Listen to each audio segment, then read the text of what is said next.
noster quies in celi sanctificaturnum in tuum, adveniat regnum tuum, fiat voluntas tua sicut in cielo et in terra, panem nostrum quotidianum da nobis hodie, et dimitte nobis debita nostra sicut et nos dimittimus debitoribus nostris, et ne nos inducas in tentationem, sed libera nos a malo. Gratias Deo in saecula saeculorum. Amen. This is not loaded yet. It will be soon. 27:24. Log into your body and they're going to fix you. Exactly the way President Trump talked about 48 hours, take your cancer away. That's bioelectronics. Yeah. And I get annoyed because the same people still lie about biosensors, except the real reason I'm here this morning. Just want to make sure that I put these things as much in order as I can. Oh boy. So, there are people out there that do not lie about biosensors. And one of those people is Dr. Maria Chrysler. I like Dr. Chrysler. I have great respect for her. She admitted to the nanotechnology. Well, I don't know, maybe because she could read and type nano.gov, unlike everyone else looking through a microscope acting like fools. Nanomedicine, yeah, big old history and plenty of government support for this right here. Targeted drug delivery and personalized medicine. Big money right now, all over the place. The new medicine. We use artificial intelligence with your phenotype, your omics, your genetics, and your digital twin. Now, we need to talk about how you're routing that ontology from Palantir and other companies. I've been trying to be on vacation because I've been studying what we've been pulling apart in the computer network routing, while the rest of your employees for counterintelligence or whatever you want to call it have wasted the last 5 years instead of trying to communicate human to human, instead of trying to calm people down. They have literally been ginning up every type of fear, whether it's religious or superstitious or whatever. At the same time, when I came online and inside that same video, you'll hear me go over bioelectronic medicine, the technology targeting molecular mechanisms for therapy. And in these big 3 videos, I bring up, again, molecular communication. Only this time, let's see, did I leave you up here? Excuse me a moment. This time I brought you to Milcom. So this is Military Communications Conference with your IEEE, specifically for the military. C5I Technologies for Military and Intelligence Operations today and tomorrow. MITRE Building 3 on Friday, and this is back in November 2024. Now, if it's good enough for our military with what we're using with MITRE here, with Cora on the Doden,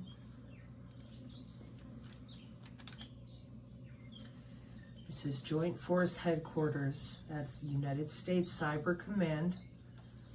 They're using cyber operational readiness and assessment.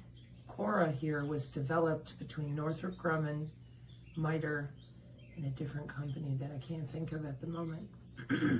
But they're companies that have been involved in electronic warfare for decades, okay? February 2024, Joint Force Headquarters, Doden, which is the backbone of our Pentagon. Department of Defense Information Network is the globally interconnected network used to collect, process, store, and disseminate information to warfighters, policymakers, and support personnel. The DoDIN is crucial for the Department of Defense's mission-critical communications. Now, I have not taken people here before. Yesterday I made a video talking right at Washington, D.C. because they opened one of those little voice-over IP type of wireless sensor networks in my room instead of making a phone call. Unfortunately for me, or however you want to look at it, that's pretty common.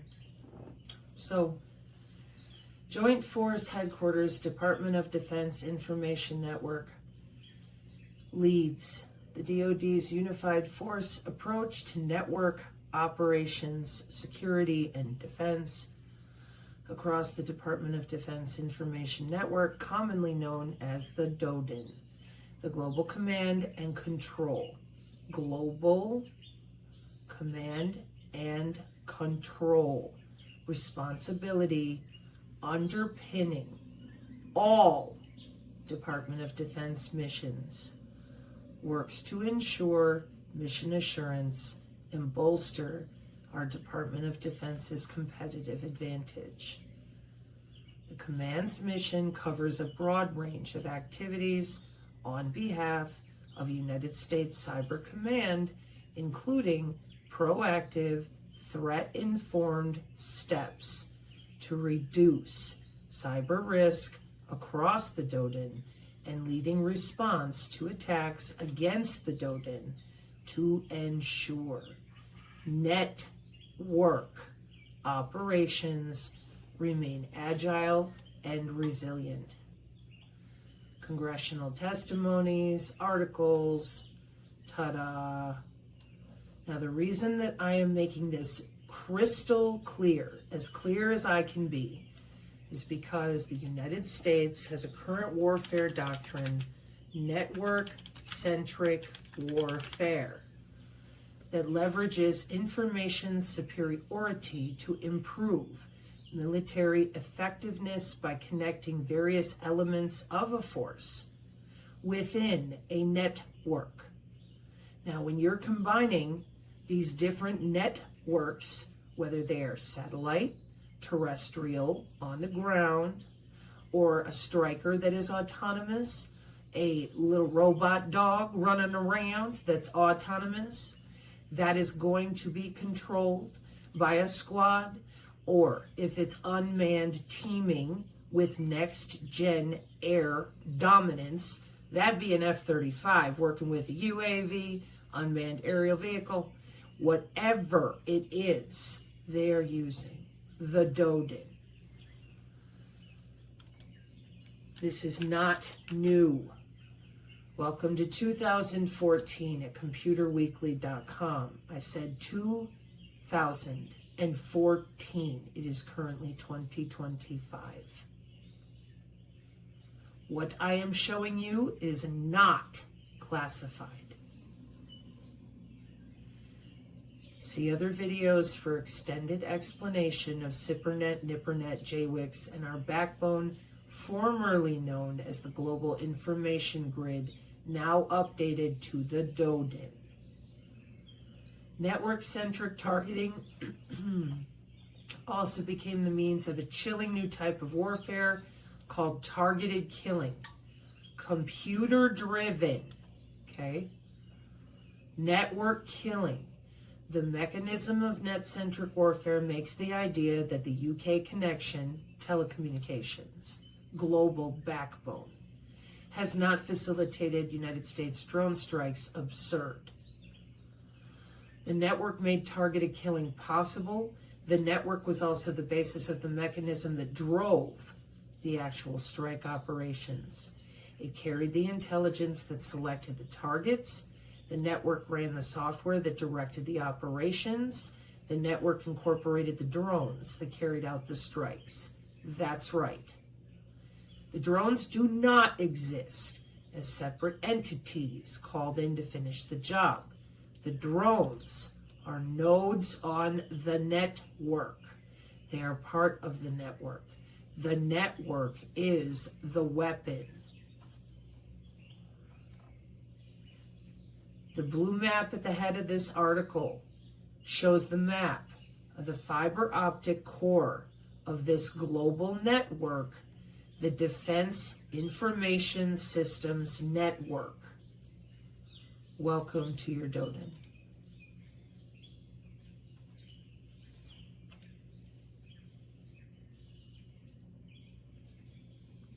And Space Chuck, I appreciate your conjecture on the X at the time. Don't pick on Space Chuck, he was kind.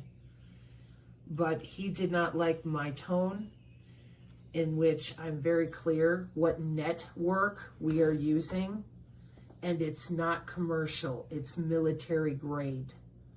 Now, for all the people whose lives are on the line in our military, so are our civilians, because they are not being properly educated anywhere that I can find about drone warfare, the region of interest targeting on our drone systems, the kill box, or any of our body area network, 30 years old technology.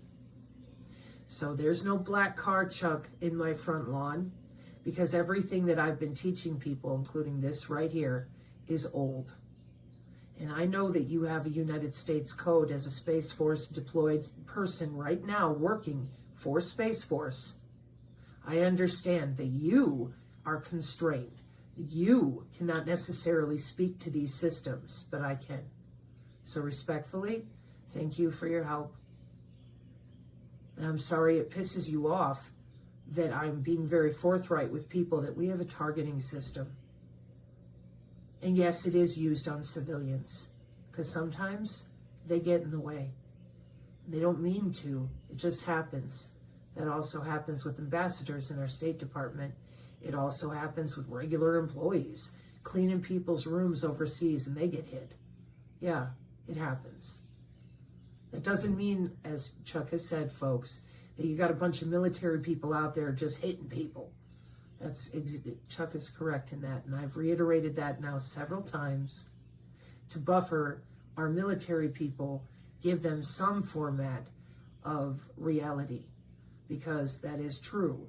And our people who work on bases are people who are constrained by software and hardware on those bases would have potentially a more difficult time than the nerds and the people who are operating in other communities than on base, divisions, whatever you want to call it.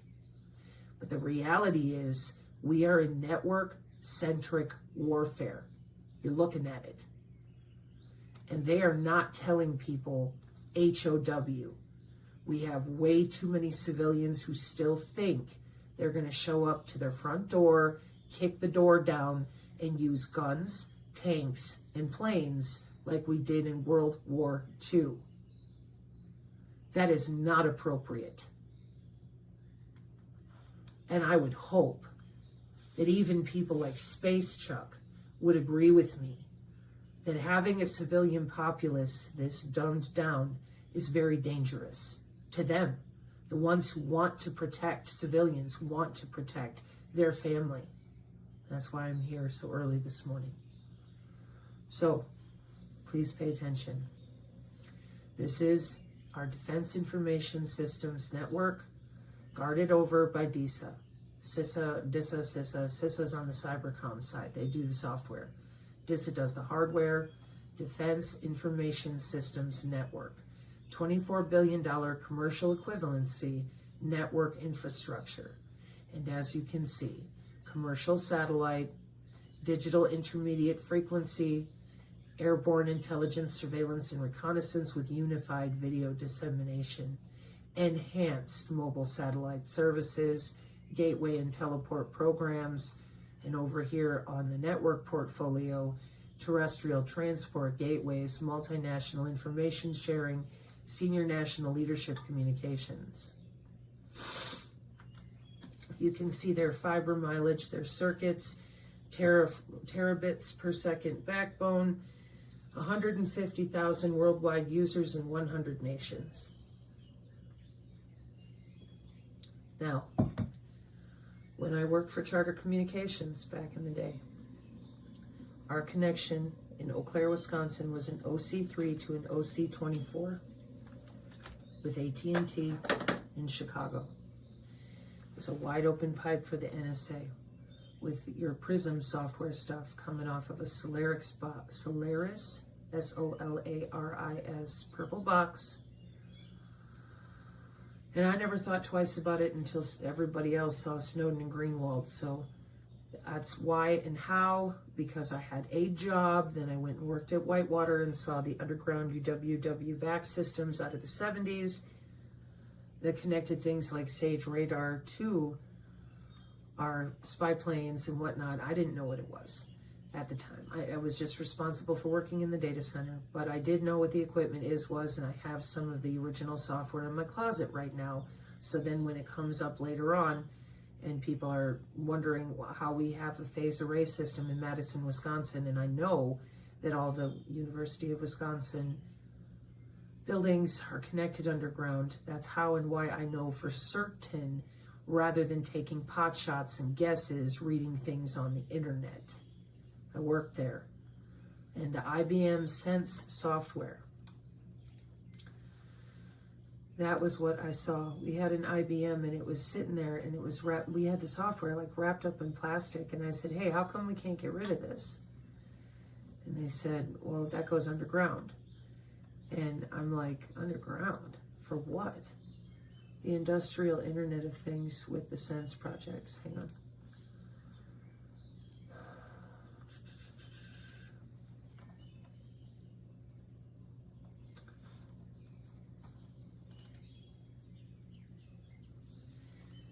The central nervous system for the Earth, 1 trillion nanoscale sensors and actuators. Hewlett-Packard. The trillions of sensors program, right? Now you're going to tell me, yes, Sabrina, but that's really old. Well, in the videos I haven't uploaded yet, yesterday I went over AtmoSense. I thought I left you out here to read it again. Hang on. Got the spectrum, digital twin.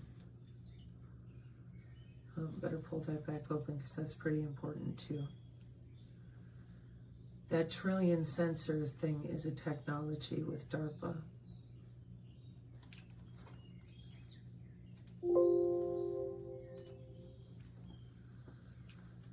So, using the Earth's atmosphere as a global sensor shows promise, okay? AtmoSense and airwaves, right? And as I was reading through it,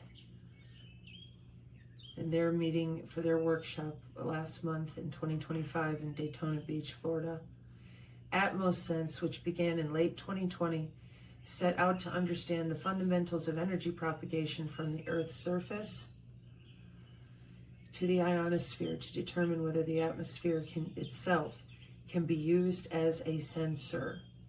A fundamental science effort, AtmoSense aimed to measure acoustic and electromagnetic waves propagating through the atmosphere to see if they could provide clues about the nature, location, and size of a disturbance that occurred on Earth.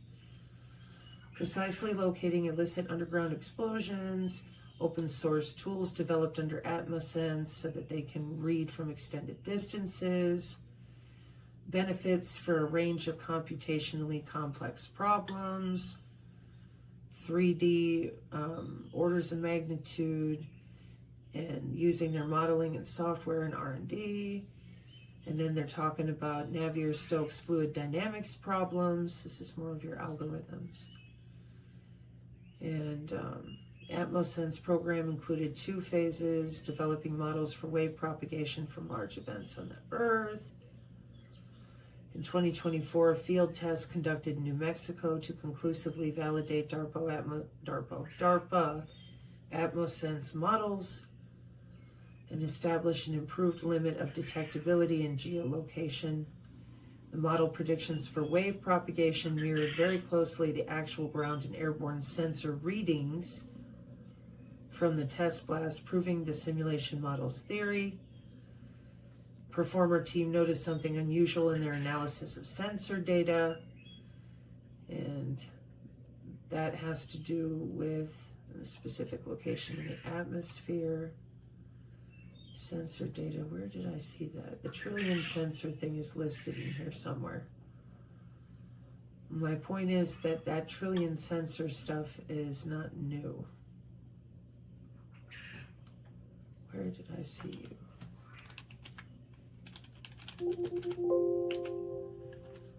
Okay, it must have been in one of the other papers I was reading out then.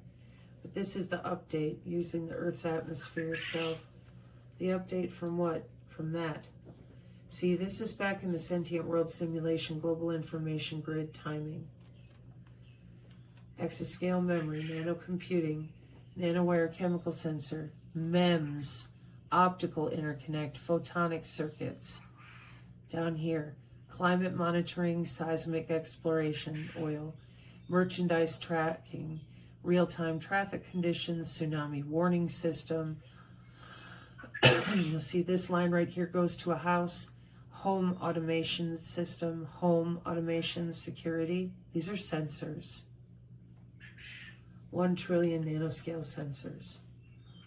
So, long ago and far away, it was the global information grid, the sentient world simulation. Now, here you are, Atmosense with DARPA. They're having a good old time, using the atmosphere itself as a sensor.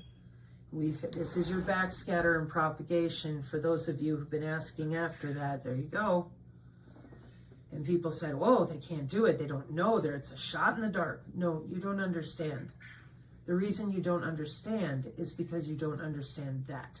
You guys keep thinking this is some sort of separated set of telecommunications people that got to get together and put their networks together. Wrong.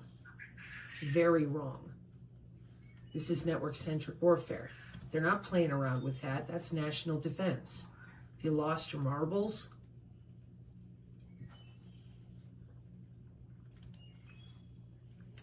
the global information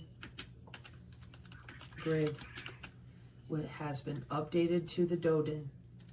And I bring people in here to show them the back end with Silver Nipper and JWICS because it's old. I also bring them in here to show them how 2008 ManNet, ARPANET, different changes with software, hardware, it really is. Okay? Then I have in the past, vision for net-centric, service-oriented Department of Defense, architectural vision.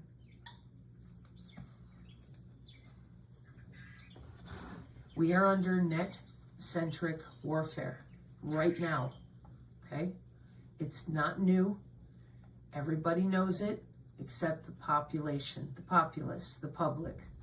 And the problem with that is always the same for me. They are looking for guns. They are not looking for their aura to be involved. They don't even believe it's anatomical. They have no idea how electromagnetic warfare actually works. Information sharing within the target global information grid. Force protection, force entry op, C2, command and control. Tactical satellite, MUOS, force application, blah, blah, blah. Those are data repositories on a network. Joint force operations. This line right here is called a backbone of a network. I am a former network engineer. Computer networking is kind of my thing. What does it say right there? DISN. That's right. Defense Information Systems Network. CONUS Theater. Now, what I'm about to show you is pretty serious. That's why I'm trying to be as firm as I know how for those of you that have been stalling and doing whatever you're doing. You are in real trouble. And we've tried to help, but I don't want to be this person, I gotta tell you. but it is what it is. So your kill box here, the targeting, 2005, okay? And here you are. You're down, way down here, this little body. There you are, okay? I'm going to give another example in an image with proper Mohr's, M-O-H-R-S, circle math, of how our high altitude platforms can do the same thing with the help of an ad hoc network, maybe a few satellites, maybe a little ground station, maybe a tower. There's your little body, okay? And your little body down here divided in the appropriate Mohr's circle math, red Rwanda style, bouncing these signals between the high altitude platform, which you'd know of as a blimp, your low Earth orbit satellites, the redundancy path on the ground, which could be mobile, could be autonomous, your drone swarms, your drones by themselves, other people's cell phones, other people's body area networks. That signal can bounce all over the place. And no, I am not going to put up with any more lying about the W-band itself, the wireless body area network, being used as a relay node between a striker and a drone. I've talked about it since I came online in 2022. This paper was one of the first that I found.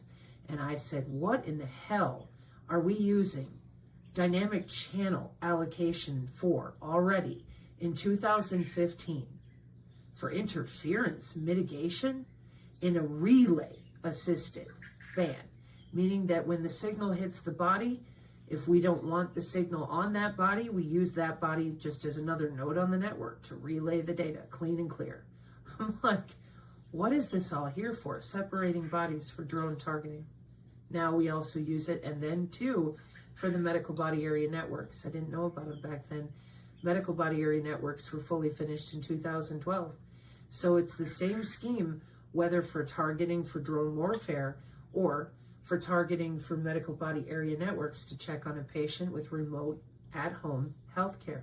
Same system. Now, where the changes come in for that network, as nice and gentle as I can be about this, the changes to get out of the way of being targeted, well, that depends. It depends on why you're in the middle of things. It depends because back here in 2014, same DISN, they were arguing between different countries because the drones were using the global information grid, okay, and our backbone, with the help of MIT, MATLAB, and the NSA. They're like, damn, how do we even know which country and which direction, given that it could be a country using a component of our gig at that time, now the DODIN, and we have to have a way on the foreign diplomacy level to have these conversations and shut down certain areas. Like recently, you heard about Elon shutting down Starlink in the Ukraine, things like that. Same types of discussions back here, because they know with teleport that satellite connections through antenna called teleports by Johns Hopkins University Advanced Physics Laboratory, and those are more gateway systems to hide data very specifically or encrypt it, etc., etc. I'm just being generic. Networking at the tactical edge, enhancing intelligence, surveillance, and reconnaissance, and command and control communications. There's your teleport to the DISN and your tactical satellite CONUS gateways. If information needs to change in a very fast flash, they have the capacity to do that. Project Convergence with the Pentagon for 5 years, see previous videos. Deployed forces were also connected to the gig with a radio system, written in software communicating using TCP/IP. The Joint Tactical Radio System, developed by MIT, uniquely wholly military-funded university department in 2004, was responsible for developing major components for the gig and surveillance and weapons targeting technologies that would run over the gig. And you get into your Predator drones and your MQ-9s and all sorts of stuff, okay? Forward operating locations and how they're going to communicate on distributed common ground system. All right, I'm going to stop there because I can hear the ping behind my head. Morning, Washington, D.C. How we doing? Set up to record 28. Wow, y'all. It's 6:27. So the system and the sensor said 28.36 minutes. So 28 minutes, 36 seconds. So it's going to record me until 7 a.m. That's what my computer clock says right now. See? How do you hear that, Sabrina? Because it's a perturbation. It's a vibration in the atmosphere around me. I pay attention lifelong to my own anatomy. I don't want that sensor system biting down on my arm or my body or my neck or anything else. So I keep it off to the left and I can hear it. It has a clock to it. It's going to basically, somebody hits the button, record everything in her bedroom for the next 30 minutes. And that's more kind of them because I've yelled at them many times to stay the hell out of my bedroom. Folks, it is what it is. So look at what I'm talking about, okay? You think that they want to make sure they can see exactly what I've said, both to protect me as well as make sure to hold me accountable? Look at what I'm talking about. Yeah, okay, it's command and control. You got it. It's also our network-centric operations and information superiority. Morning to all of you too. I hope your coffee is good down there in the Beltway. So that says 2006, all right? We don't need to be bluffing people about our warfare doctrine, especially right now with the threats between China, Russia, and whatever this race for AI really is about.